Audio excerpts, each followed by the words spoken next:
Hey, salut, c'est Pierre, bienvenue chez Pierre's Adventure. Aujourd'hui, on va au champ de tir essayer notre petite bolt crossbow.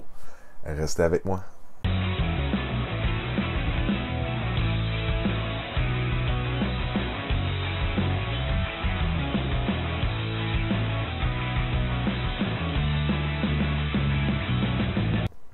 Alors, nous voilà au champ de tir. Fait que, moi, ma procédure est simple quand j'ai une nouvelle arme à tester. C'est sûr que les premiers tirs, je les prends vraiment proche. Euh, je vais voir où ce que ma mire de base se situe pour me donner une idée de comment d'ajustement je vais devoir apporter à mon arme avant de dire oh je vais faire des tirs de longue distance. Fait que ce qu'on voit là, c'est je suis vraiment proche puis c'est normal parce que je veux pas perdre de flèche. Je veux faire un pré-réglage le plus proche possible de où ce que je veux tirer. Et à la base, c'est ça. C'est vraiment de tester notre mire le plus proche possible, savoir si elle est bien alignée. Une fois que ça c'est fait, là on peut se permettre de prendre la distance. Alors, premier tir de la bolt crossbow. J'ai été quand même assez impressionné par le punch de cette petite arbalète-là. On s'entend, c'est 80 livres de pression. Ça lance une flèche longue de même, 6 pouces à peu près. Puis ça la rentre dans mon bloc de mousse jusqu'aux empennes. Fait que, grosso modo, une bonne performance pour ce que c'est. On s'entend, c'est pas une arbalète à 3000$, c'est pas une ravin. C'est une bolt crossbow à 70$ dans sa forme la plus de base. C'est avec la mire sèche d'origine, c'est la corde d'origine, c'est tout d'origine. Ça nous donne une idée de comment ça tire. Fait que je tire quelques flèches au début. Après ça, vous allez voir, je m'en viens ajuster mes mires avec les clickers. Et quand on ajuste une mire, c'est pas compliqué. On suit notre flèche. Fait que si notre flèche tire trop à droite, on va déplacer notre mire à droite. Si notre flèche tire trop haut, on va monter. Ce qui va faire qu'on va baisser, ça va baisser notre tir.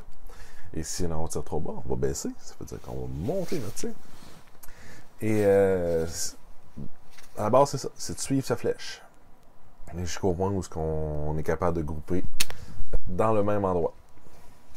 Alors, c'est sûr que les conditions ne sont pas idéales. On parle d'une température très froide cette journée-là. J'ai pas pu tirer très longtemps. Et reste que j'ai été vachement impressionné par la bolt pour sa petitesse, sa facilité d'opération. On s'entend, on fait juste casser la crosse puis c'est parti. On a armé notre arme, pas de corde à tirer, pas de manivelle, pas rien. C'est super efficace dans le terme de simplicité. Ça n'a pas besoin de plus. Puis overall, j'ai été vraiment satisfait de ma séance de tir. Fait que là, j'ai ajusté mon arme. Fait que là, on va se reculer un peu.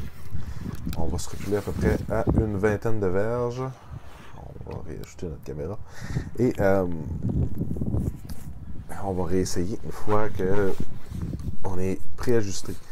Ce que j'ai découvert au cours de ma séance de tir, c'est que environ à 20 verges, on va avoir une drop entre 10 et 12 pouces facilement. Mais une fois que tu connais ça, je veux dire, tu connais ton arme, tu sais ce qu'elle fait pour la chasse, je vois ça très viable.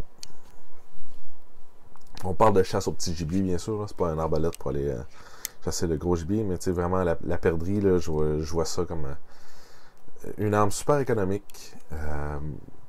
Je vais probablement la traîner avec moi pendant que je suis à la chasse à l'orignal dans mon dos.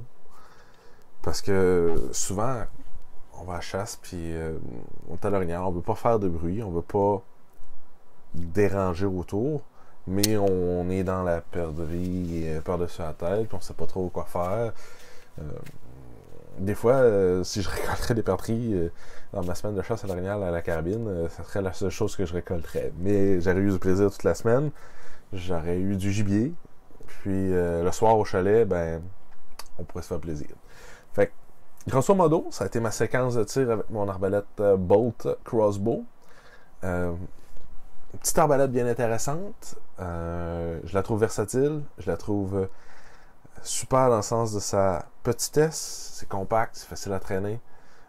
Puis je pense que tout le monde a gagné de s'acheter cette arbalète-là, étant donné son faible coût, puis son coût de roulement. On s'entend, les cordes coûtent 6$ pièce. Les flèches, on parle de 1$ pièce. Fait que c'est pas un arbalète qui est dispendieux à rouler. Puis c'est quelque chose que je reprochais. Moi, je suis un chasseur à l'arc, invétéré. Je vais au petit gibier à l'arc. Mais quand que je casse une flèche, ou que je brise une flèche, ben, c'est 10-12$ qui s'envolent. On ouvre la flèche. Si je suis pas capable de récupérer ma pointe, c'est un autre 3-4$, 5$ qui s'en va. Ça finit que c'est des chasses au petit gibier qui coûtent vraiment cher pour y aller à l'arc ou à l'arbalète, tandis qu'avec la bolt, perdre une flèche de bolt à 1$, c'est pas pire que d'avoir tiré une balle de 410, une balle de 12, qui va vous revenir probablement ça, sauf que la bolt, vous pouvez la retirer. La balle de 410, la balle de 12, c'est final. Fait, je trouve que ça offre un beau compromis. Puis, suivez-moi dans mes aventures parce que prochainement, je vais vous faire une vidéo d'upgrade de cette boat-là. On va lui installer un laser. Fait qu'on va vous faire un tutoriel détaillé de comment on s'y prend. Et quand l'automne va finir par arriver, ça va prendre un certain temps, hein, je vais aller à la chasse avec la boat. Je vais vous la montrer en action. J'espère avoir des belles récoltes. Et là-dessus, suivez-moi sur Facebook, YouTube et sur mon site web. Je vous remercie d'être avec moi. Abonnez-vous, appuyez sur le bouton like et on se revoit dans une prochaine vidéo.